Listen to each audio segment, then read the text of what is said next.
Eto Community Comic Club, 2024 August, Giant Days, issues 1 to 8, by John Allison and Max Sarin and Lissa Treiman.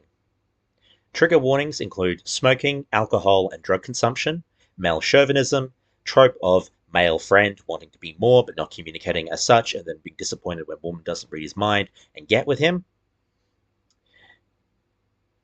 Writer, John Allison. John Allison, he, him pronouns, has a degree in journalism, briefly working as a music journalist, though straight out of school they went into magazine design and production. When John finished university, it took him a few months to get a job, so John spent the summer trying to look busy at his parents' house so they wouldn't get restless. John decided to put a submission packet together for US comic syndicates. That was how he started making the strips that would become his first webcomic, called Bobbins. He was attracted to the webcomic form of storytelling because it was a manageable unit of production, especially early on, if, like John at the time, had never successfully made a longer comic. The ease of access for readers and relationship with the audience were also two things that John reckons he perhaps took for granted until he moved to working in print. When John started, webcomics weren't really a thing. It was an accident that he ended up part of the first wave. It was much easier to make money as a one-man operation than eking a tiny advance or maybe a feeble royalty from one of the indie publishers. John's work wasn't right for them anyway, not for a long time. Allison started creating his first Bobbins webcomic in 1998, a series which ran on Keenspot, a webcomics portal which concluded in 2002 after he fell out of love with the rough and ready reading nature of Bobbins. Bobbins in Northwestern English slang stands for crap, and the series was about a fictional small-town magazine. The series was hand-drawn initially and scanned to the web, though in mid-2000, Allison changed to computer drawing with Adobe Illustrator and vector art.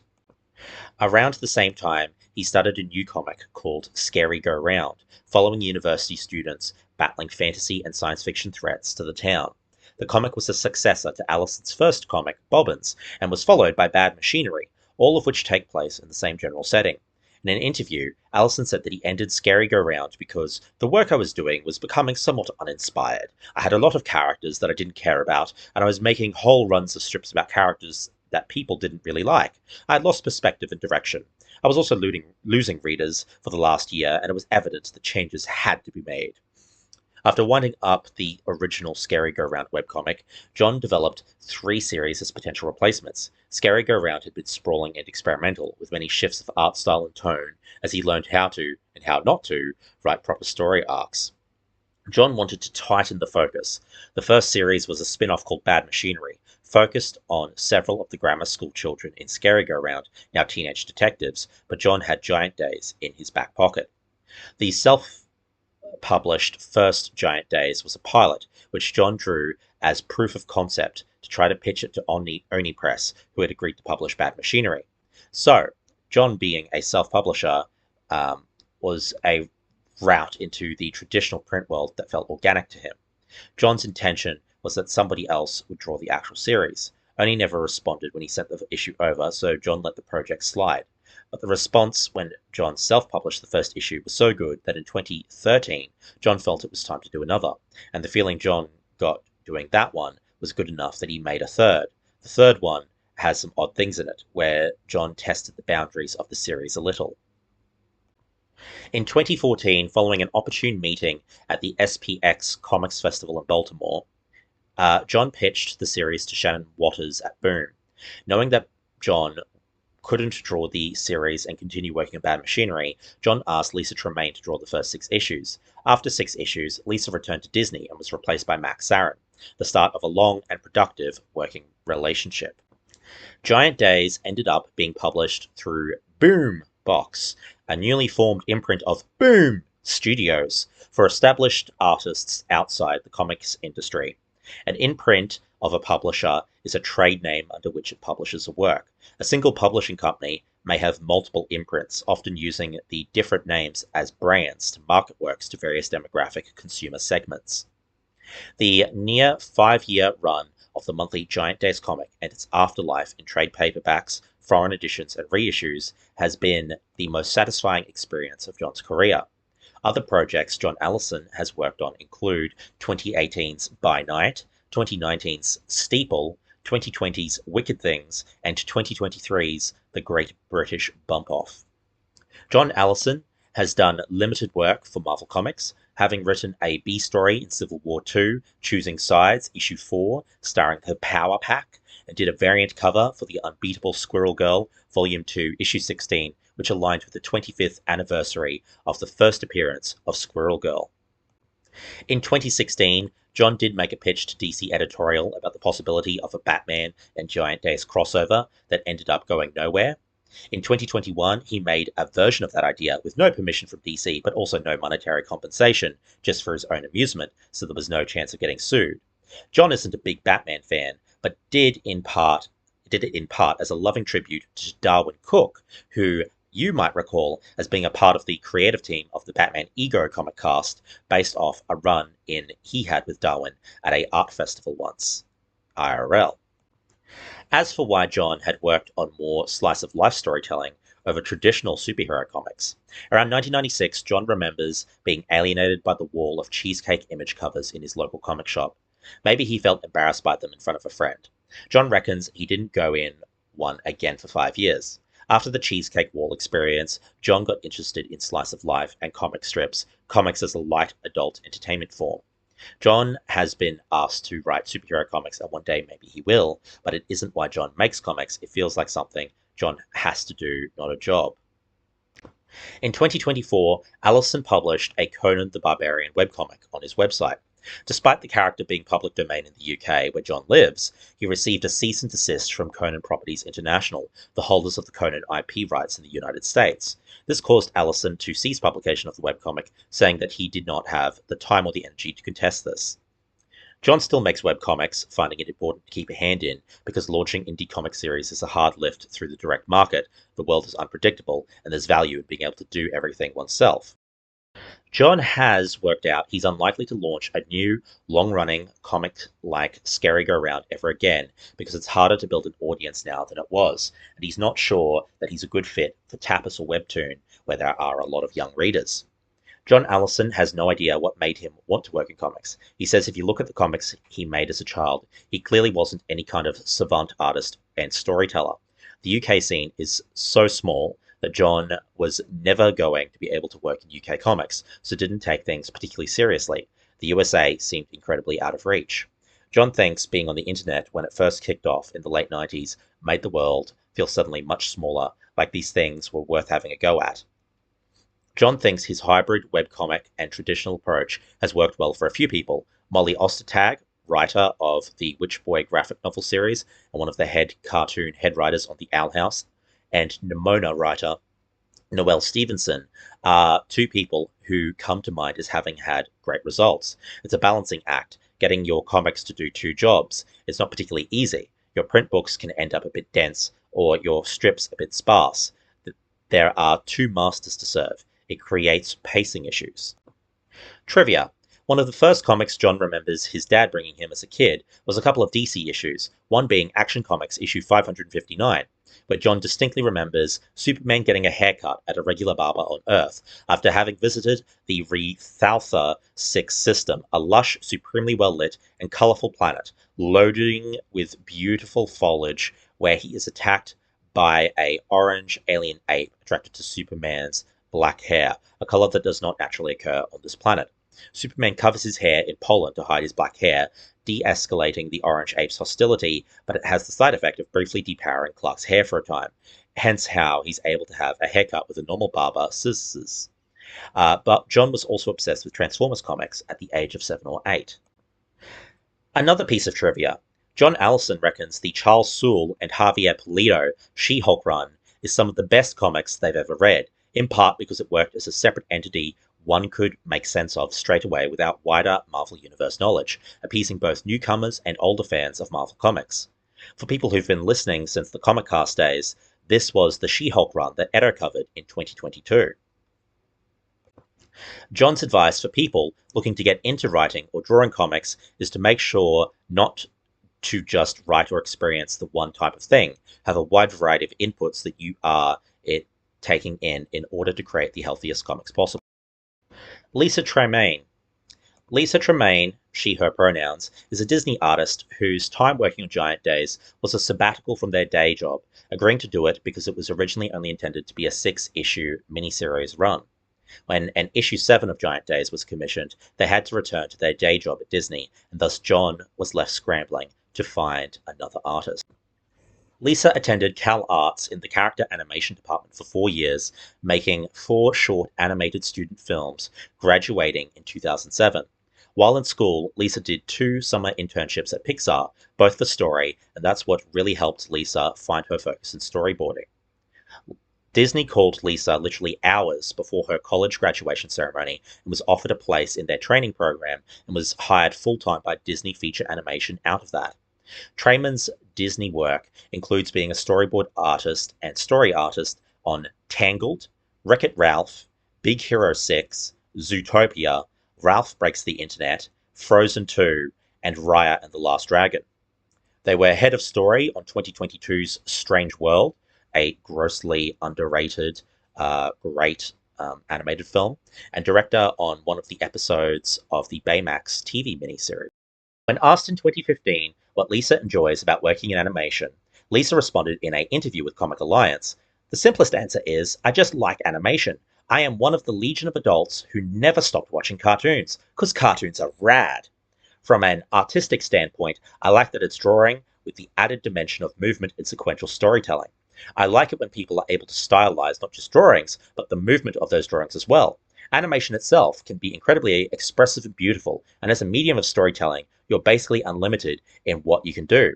I like being a part of that process. Oh, and I get paid to draw, like as a job. That's pretty cool." As a kid, animation was Lissa's first love and comics were her second. Growing up, Lissa always figured it would be one or the other. When Lissa went to school for animation, and once she discovered a love of storyboarding and realized that it was a viable career path, that's where life took her. Lissa has no regrets, but Lissa has always had comics in her brain, so when the opportunity arose to work on Giant Days, Lissa hurled herself at it. Understanding storytelling and animation helped Lissa with drawing comics. A lot of any kind of visual storytelling is figuring out how to convey the most information in an often limited amount of space and to do it in an entertaining / aesthetically pleasing way. So a lot of that kind of problem solving crosses over. Really understanding composition factors in as well, not just fitting characters in a panel, but how different compositions convey different moods and how one composition will flow into the next. It's not exactly the same set of skills though. In storyboarding, you're composing within a relatively standard screen size, and it's easy to get used to that. Comic panels can really be anything, so that's an added thought process, not just what's the best composition for this panel, but what's the best composition of panels on this page. A long rectangular panel, or a short square panel, or a full splash page all evoke different emotions, so you're going to know how to use that space effectively. In storyboarding, Lissa is afforded the luxury of having several panels to convey one idea. Panels are at more of a premium in comics, so what Lissa could spend several shots and half a dozen panels on in a storyboard might only get one panel on a comic page, which is where problem solving comes in. Lissa finds they've learnt a whole lot working on Giant Days, and they found it nice to be able to flex some related but different artistic muscles. Her independently published short box comic called Minotaur was nominated for 2 Eisner Awards. Max Sarin, preferred pronouns they, them. They are a Finnish comics artist, and their biggest project to date was Boom's Studios' Eisner Award-winning comic, Giant Days. Sarin is credited with working on approximately 42 of the 54-issue run, including issues 7 and 8 that we're covering in today's Comic Club. Max studied graphic novel illustration in Wales, but hadn't even finished university before being recruited by John Allison to work on Giant Days, discovered through Dan Barry, a friend of John's who was one of Max's university professors. Dan told Max that these people would contact them and to be cool. Max was contacted by Boom and told to provide a couple of sample pages of artwork, and the rest is history. Sarin has continued to collaborate with John Allison since on their spin-off detective miniseries Wicked Things, and did cover art for Steeple, a Dark Horse and web-published series where a trainee priest and an acolyte of the local Church of Satan must combat the supernatural forces in a coastal parish and avert the rapture. The Harley Quinn Eat Bang Kill Tour, the September 2022 Edo Comic Cast, was both T. Franklin and Max Sarin's first superhero comic. Max has done the sequel Harley Quinn animated series The Real Sidekicks of New Gotham special, and the art in the Harley Quinn story Stranger Than fan fiction in the DC's Harley Quinn Romances 2023 anthology one-shot. John Allison and Max Sarin most recently worked on the Great British Bump Off, a 4-issue comic about a Great British Bake Off parody baking competition, which becomes the crime scene of a Agatha Christie-style mystery. Sarin regarding comics read in their childhood. My grandmother had huge piles of comics for my brother, who was 5 years older than me, so when I went to visit her, I read through them over and over again. They were mainly old Tarzan and Phantom comics, but there was also, very politically aware at the time, Bamsey and Alice in Wonderland. Max thinks the comics as a storytelling medium lends itself well to a large variety of endless possibilities. Max isn't great at imagining things in their head when reading, so bounced off a lot of popular books, but comics retained their attention, and so it was quite a natural progression for them to start drawing them as well. Music, specifically the beat of a good song, is the best way for them to get the beat of a comic. Examples they mentioned include Rare American's Brittle Bones' Nikki 1 and 2, and Bo Burnham's Welcome to the Internet.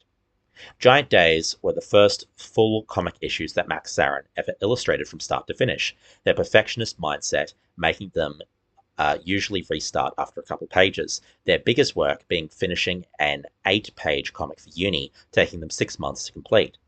Max attributes John's scripts as being the thing that got them over that perfectionist hurdle, the scripts being fun and something Max can connect with, in addition to openly communicating their struggles with John and the editorial team. John, typically for later issues of Giant Days and other projects they've worked on, provided scripts that had roughly sketched thumbnails of a preferred layout in addition to bare-bones script that then gave Max a strong starting point for understanding John's vision. Neither John or Max are visual thinkers, so they have to get something down on the page in front of them in order to visualize it, even things they've seen innumerable times before, like the faces of their family. These days, Max has reached a point with John where they get out of their own head enough and they have faith in their own work enough that when they draw something for John, they've got a reasonable amount of confidence that John's going to be okay with what they've drawn. Max draws digitally, both because it's a faster process for them than working on traditional paper, being able to make digital edits easily, and because their girlfriend has told them to use less paper, given the amount that piles up around their home. A snapshot of Max's desk setup can be seen on the current slide. Max loves traditional art because you're required to learn to hide your mistakes, making you a better artist, but Max being Max, it would take them too long using pencil and paper.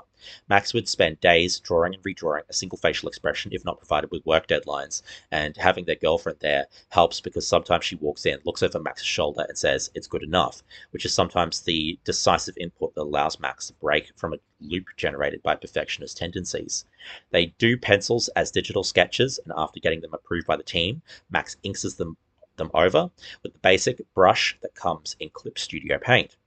When tackling Giant Days, Max knew Lissa's work was fast, fluid, and phenomenal, and didn't believe they could do what Lissa does. So from the first day of doing Giant Days, Art was adamant about doing it their way.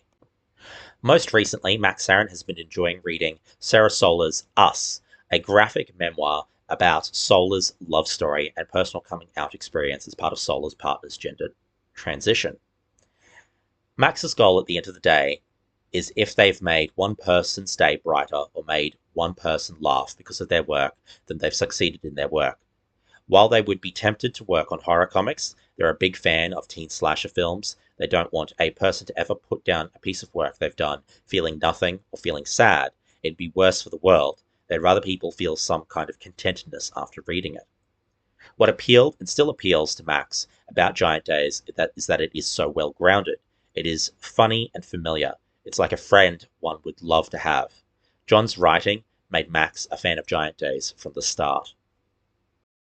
Whitney Koger, she, her, is the colorist of these issues, beginning their career illustrating 2 role-play game books from West End Games, and were commissioned to do a watercolor painting of a county courthouse.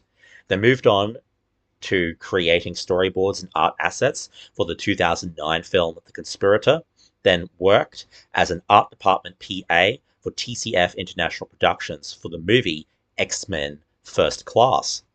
She maintained an art database for the Georgia unit, communicated with the art department in London, scanned, cleaned, and printed set drawings and concept art, and stocked the art supply closet. Since 2012, Whitney has worked as a colorist for Boom Studios on various titles and IPs, including Steven Universe, Giant Days, Over the Garden Wall, The Amazing World of Gumball, Adventure Time, and Regular Show, among others. Previously on Giant Days. Giant Days was an ongoing Eisner Award-winning comic book series published by Boom Studios covering the college careers and life events of Esther DeGroot, Susan Ptolemy, and Daisy Wooton at the University of Sheffield, originally planned as a 6-issue miniseries. Esther was a character established in John's self-drawn, scary-go-round webcomic, starting off as an ugly duckling, with John always having the intention the character would blossom. Susan and Daisy, on the other hand, were just doodled into life. Susan in John's sketchbook with a name and prototypical look for a year or so, whereas Daisy was created fully formed. Lissa had actually been reading Scary Go Round by John Allison, which featured the high school version of Esther for years prior to being contracted by Boom to work on the Giant Days comic, since around the end of Lissa's days in high school. Prior to the Boom Studios series, John Allison self-published and self-arted 3 issues in a smaller format which takes place immediately prior to the start of the current series. Lissa, while working on Giant Days, kept physical copies of John's original 3 Giant Days stories within arm's reach of her desk as references as they drew the series for Boom. As for why Giant Days ended up with Boom specifically, John had worked with Shannon Waters doing covers for Marceline and the Scream Queens, so when Boom opened up new pitches for Boombox, John sent them a pitch document which for the first time in John's life actually looked like a pitch. The ongoing series of comics have been illustrated by many illustrators such as Lissa Treiman and Max Sarin, as well as Allison himself illustrating a few special edition comic curatings. There were 54 issues in the series, plus 3 webcomics and 4 special edition issues. Who are the Giantess Days? Esther DeGroot is a mysterious pale goth with a love of partying, boxing, and hooking up with unsuitable men. She has a reputation for being irresponsible and very beautiful. She is studying English literature. Many times she finds it very difficult to get a job. She has had jobs at pet shops, comic stores, and bakeries. Daisy Wooton is shy and homeschooled by her granny until university. She is very responsible and gets great grades in all of her subjects. She is obsessed with a singer called Enya. She is revealed to be studying nothing other than archaeology, where she has many interesting adventures. The start of the Giant Day series has Daisy questioning her sexual preferences. She is highly optimistic, fueled in part by her naivete. Susan Ptolemy, the P in Ptolemy is silent, is a temperamental and crude smoker who has an on-off relationship with a handyman called Graham, also known as McGraw. She is a medical student. She gets decent grades, and she also has a part-time job as a private investigator and detective, for which she does not get paid. In many ways, she is the every person of the trio that acts as a normal POV entry point for the reader in a world of eccentrics, but in like a Larry David or George Costanza from Seinfeld kind of way, where there's lots of foibles and flaws and cynicism aimed at the world built into her character. Plot summary. Giant Days, Issue 1. Susan Ptolemy, Esther DeGroot, and Daisy Wooton are housemates in their new university dorms. When Daisy asks the girls if the 3 of them would have been friends if they hadn't been given rooms next to one another, Susan bluntly responds honestly that no, they wouldn't. It's only because they survived the events of the first 3 weeks at uni together that they're friends. This 3-week gap covers the adventures the trio had in the 3 John Allison self-published and self-drawn issues. These adventures were eventually collected in the trade Giant Days Early Registration. Lissa Treiman, drawing the recap panels of the John Allison illustrated era, has picked out little details from those issues to include, like Esther wearing boxing gloves and Daisy floating in the panel about fighting the head girls of 4 private schools, the hat and broken guitar of the gross guy who Esther hooked up with, and the black metal society tattoo in the graveyard that Esther has. Esther is still getting over her breakup with her high school boyfriend.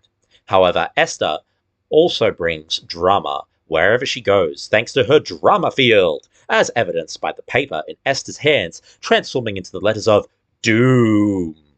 She makes a deal with Susan. No drama for 3 days. If Esther wins, she gets to dress and stylize Susan. If Susan wins, she gets back rubs.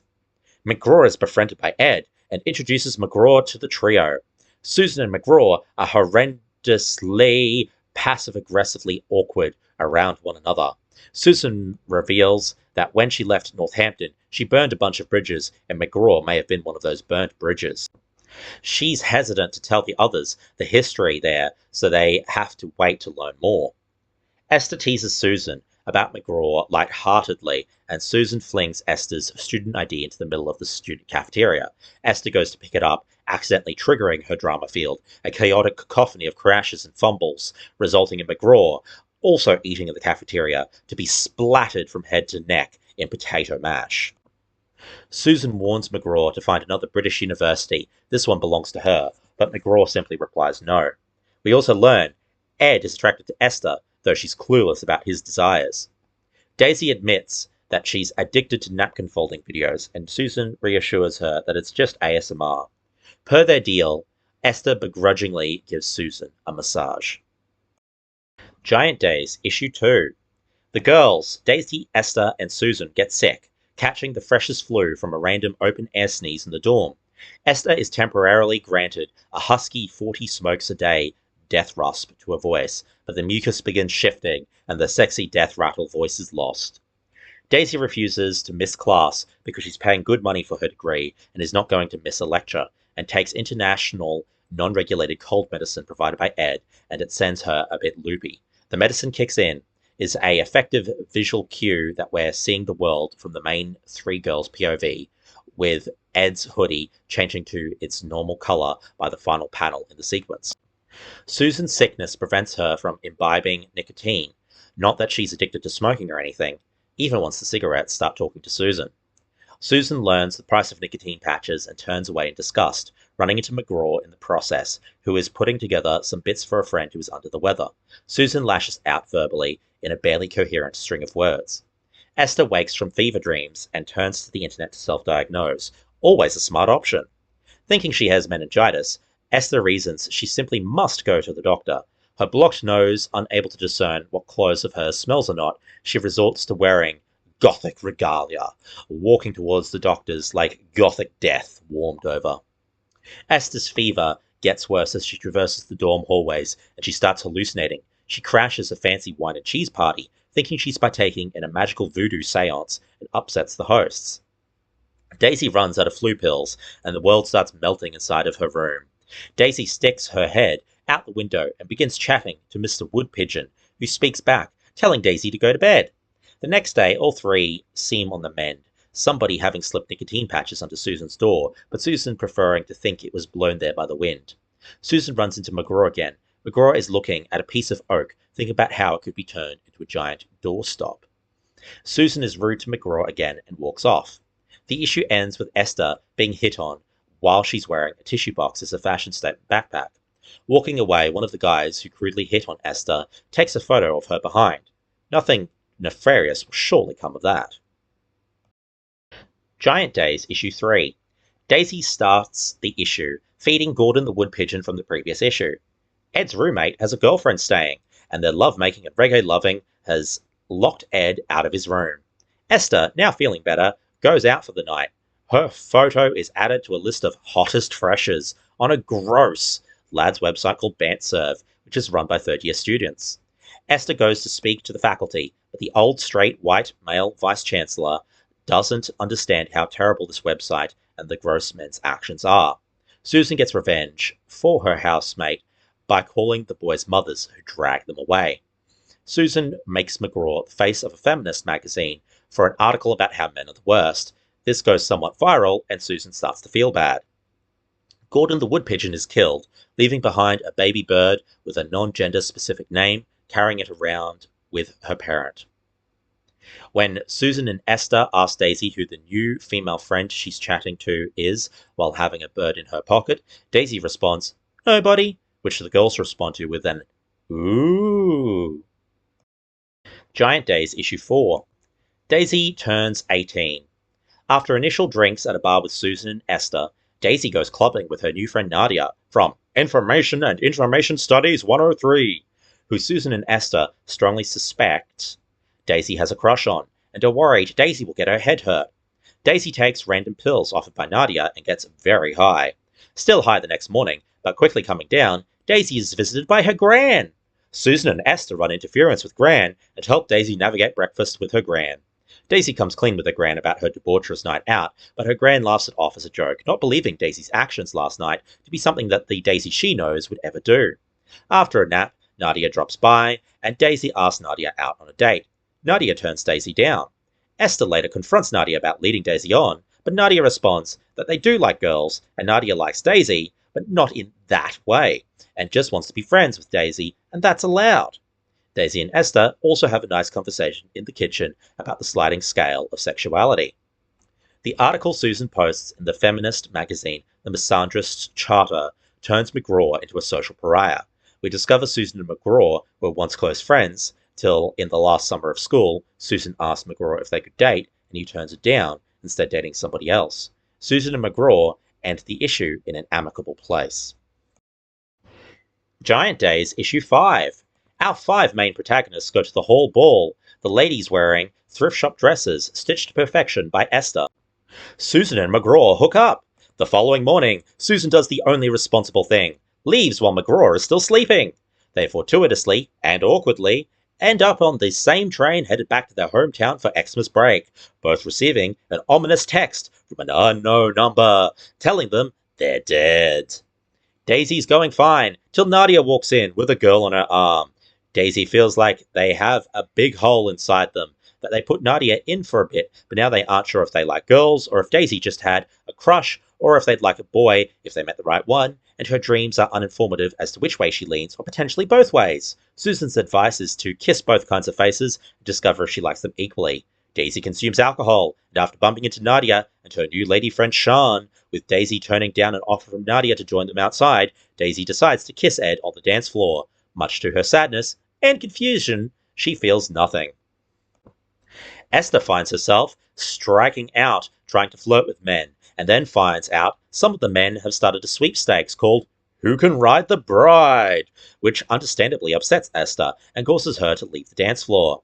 She calls an old number, presumably an old crush that is a disconnected number, and then stumbles into Ed after he's been kissed by Daisy and is trying to find his lost cufflink, which Esther has picked up. Ed mumbles out that he loves Esther, but retracts the statement, and Esther uses him for emotional support. Giant Days Issue 6. Esther and Daisy mount a rescue for Susan, visiting Susan's hometown. Recruiting McGraw with his 12-use multi-tool, they find Susan eventually at a club owned by a family Susan had scorned during her time as a summer intern for a detective agency.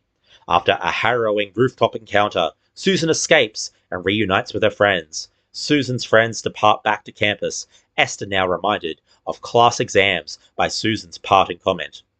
This marked the end of Lissa Treiman's in-book artwork for the series, though Lissa would continue doing the cover art for another approximately 20 issues. Giant Days Issue 7. This is the beginning of Max Sarin taking over the in-book artwork. Returning from their break to the dorms, Esther is unprepared for her first-time exams, and despite Daisy trying to assist, Esther runs away from her friends by partying and chasing easy ways out. Ed nearly gives Esther his notes for the open book exam, but Esther finally starts pulling out of her ethical nosedive and refuses to let Ed take the consequences for her bad lack of study choices. Susan is hiding her relationship with McGraw from her friends for fear of being judged. Daisy sees her friends changing faster than her and wonders when she's going to get her new personality. Daisy puts the messy string of clues together that Susan has been leaving, learning Susan is hooking up with McGraw. Ed, still crushing on Esther, tries to have let down Daisy easily after their kiss at the dance, but Daisy reassures them that he might be the only boy that she might ever kiss, and while she's glad it was him, she would like to never talk about it ever again. Susan finally comes clean to her friends about boinking McGraw. Esther does terribly when her exam results arrive, but is reminded by Daisy that first-term exams count for less than finals. Esther bounces off happily, with it ambiguous whether she's turned her new leaf when it comes to studying. Giant Days Issue 8. Daisy watches too much Friday Night Lights, a low-rated, critical darling NBC show that starred Kyle Chandler and Connie Britton for 5 seasons, a drama about the pressure cooker of the high school football world. Friday Night Lights launched the careers of many actors, including Michael B. Jordan, MCU's Killmonger, Adrian Padalecki, Agent Mockingbird in Agents of S.H.I.E.L.D., Taylor Kitsch, Gambit in Wolverine, Minka Kelly, Dove in Titans, Jesse Plemons, Black Mirror, and Scott Porter, Heart of Dixie. Daisy is seen taking on the characteristics of Connie Britton's character Tammy Taylor, a high school guidance counselor and spouse of the football coach who gives inspirational speeches and was frequently seen winding down at the end of the day with a glass of wine in hand. The wine became especially iconic after Amy Schumer did a parody sketch of FNL with ever-increasing sizes of wine glasses. Daisy also takes on some characteristics of the football coach from the show, donning a blue baseball cap and jacket in certain scenes, running plays to explain emotional issues, etc. Ed, who is still pining over Esther after being counseled by a Friday Night Lights adult Daisy, is pushed into a new hobby to distract him from Esther's romantic dalliances that don't involve him. While initially hesitant about having no experience with his new hobby of working for the school newspaper, by the end of the issue, feels like he has found his people, cynics eating donuts and typing on dirty keyboards. Susan isn't used to the freezing weather of her college, having grown up in the warmer climate of Northampton. After refusing to acclimatize by wearing the correct footwear and ignoring Daisy's overly sports talkish pep talk, Susan comes around to the cold with the gift of a sled from McGraw. Esther begins dating 27-year-old Ian, the allure of forbidden love with him being a teaching assistant on her course blinding her to Ian's flaws initially. These first crop up after hanging with a bunch of his friends, where Esther feels uneducated and inadequate. He dismisses her concerns as silly. Esther then tries to become more sophisticated and mature overnight, baking cupcakes for Ian's friends and reading the latest issues of The Economist, The New Yorker, and The New Scientist, all highbrow publications. She tries to put on a persona and dresses differently. Ian tells Esther that her cupcakes won't fit in and asks her to tone herself down before they walk into the party. When she starts hitting it off with the guests, Ian pulls her aside and tells her to stop embarrassing herself. In tears, Esther realizes he's embarrassed by her, realizes her self-worth in that moment, and retaliates, changing her outfit and makeup to be more authentically her before saying goodnight to the guests and storming out. Esther tells the humiliated Ian that she's not his little woman to be controlled and made to behave solely so he feels comfortable. In my favourite panel of the issue, the guests at the party, enamored with Esther, wonder if Esther could come back and Ian leave instead. General discussion. I really love this comic. My single gripe is I wish for the individual issues that the character featured on the cover was the one that had the deepest emotional arc. E.g., issue 6 in Susan's hometown should have had Susan on the cover. In issue 4, while Susan's story had forward momentum, Daisy is arguably the bigger character beat in the issue. In terms of what I love about the story, it was a series that fell into my lap and gave me what I didn't know I needed. There's lightness and levity, but also a ton of heart to every character. Even across these 8 issues, their bonds in many ways emulate that of not just friends, but chosen family almost. You're not following a story with a strong narrative arc. You're hanging out with flawed but winnable people, getting to see events and possibilities unfold in a pseudo version of real time. I was primed to love something like this from my exposure and frequent watching of Gilmore Girls. I think this series was also one of the first to truly sell me on the joys and loves that can be seen in a non-Marvel and non-DC comic. A lot of indie comics try to tell darker, violent, and more sexually explicit stories, and worlds filled with scratchy artwork and lots of darkness, and that's not what I'm drawn towards in my escapism. Something so unabashedly bright, emanating a positive happiness while still being aimed at an adult audience, truly showed me some of the joys that can be found in indie comics. Also, the entire reason why we're covering this comic is the artwork, specifically Max Sarin's.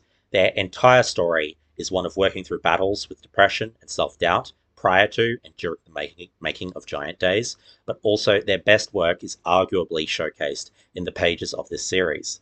Without their dedication to the characters' expressiveness, without that portrayal of emotion, this series would not be what it is.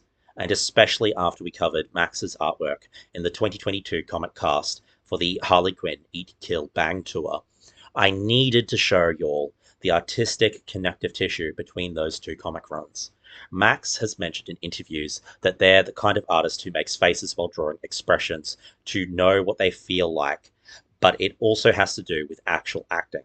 When Max was a teenager, they were part of a theatre group, and what Max learnt on the stage, they've translated into their pages. Body language is something that moves beyond language barriers and is the main focus Max has while drawing characters on paper.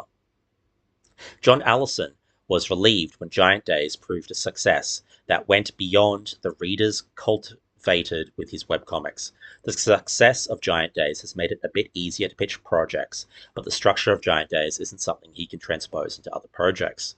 The luxury of a simple setup and an old-fashioned long run of issues made a lot of things possible that John reckons he can't do with a 6-issue limited series. He has two choices there: cram it in or fall short and hope that they give you more. I read Little Bird Image and couldn't believe what they achieved in 5 issues. John reckons they don't have that gift. John very consciously has them progress through the years of college in Giant Days in almost real time across the course of the series to lend the series structure. You never see them at university, really. They only attend a few classes in the course of 54 issues.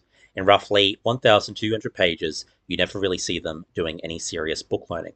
The series is about domesticity. In order to move them through the different phases of their domesticity, the dorms in the first year, co-living in the second year, through more isolated living in the lead up to graduation. It was a way to explore 3 different ways of college friendship existing and the stresses that friendship is under. If you liked this, I suggest Giant Days issues 9 through 54 plus the graduation special. It's a great story, it has a proper ending, but the ending is less important than the journey. Alternatively, The Great British Bump Off is a British baking show meets murder mystery with Max Sarin and John Allison teaming up again. I would say this is John Allison's strongest non-Giant Days writing, whether it's because of the traditional published format or because of Max bringing their wonderful interpretation to Allison's dry comedy. I'm not sure, but it's a short, sweet delight. John and Max are currently working on a sequel series that will have the lead detective move on to a new case involving a different type of craft. Alternatively, John Allison's Steeple, with art contributions by Sarah Stern and Jim Campbell, about 2 women with wildly different worldviews, one a priest in training, the other a Satan worshipper, becoming unlikely friends as they navigate the supernatural happenings in a sleepy coastal parish, and soon find themselves forced to choose sides in the war between good and evil, facing demons, curses, and a miniature rapture, is a fun concept, but don't expect much explanation for why so much demonicness is happening in this particular seaside town.